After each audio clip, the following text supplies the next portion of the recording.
హల్లెలూయా.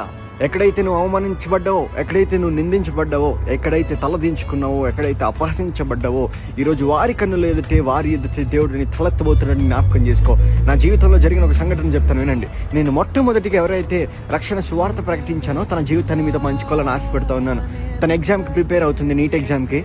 మనకు తెలుసు, medical seat పొందుకోవాలంటే NEET exam కొన్ని సంవత్సరాలుగా వారు కష్టపడుతూ ఉంటారు.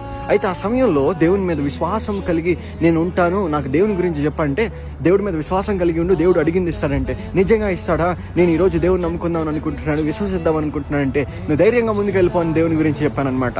అయితే ఆ రోజు నుంచి తను దేవుని విశ్వాసంగా నాకు సీట్ ఇవ్వయ్యా, నాకు సీట్ పొందుకోవాలని ఆశ కలిగి ఉన్నానని విశ్వాసంతో ప్రార్థన చేసుకుంటా.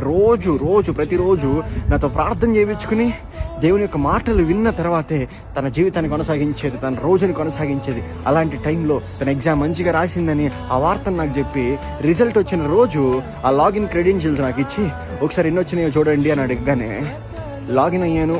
720 మార్కులకి 72 మార్కులు వచ్చినాయండి. Not even pass. నాకేం చెప్పాలో అర్థం కాలేదు, ఏం మాట్లాడాలో అర్థం కాలేదు.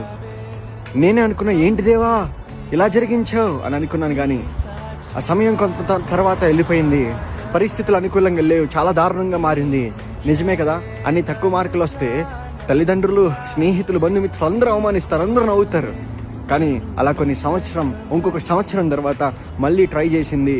ఎవరైతే వాళ్ళ ఫ్రెండ్స్ నవ్వారో మాకు సీట్ వచ్చేసింది, మీకు రాలేదని, అదే కాలేజీలో తిరిగి ₹1,00,000 ఆ బిడ్డకిచ్చి స్పాన్సర్షిప్తో ఆ కాలేజీలో ఫ్రీ సీట్ పొందుకుందంటే జ్ఞాపకం చేసుకోండి. ఈరోజు నువ్వు నమ్ముకున్న దేవుడు అద్భుతాలు జరిగించే దేవుడు.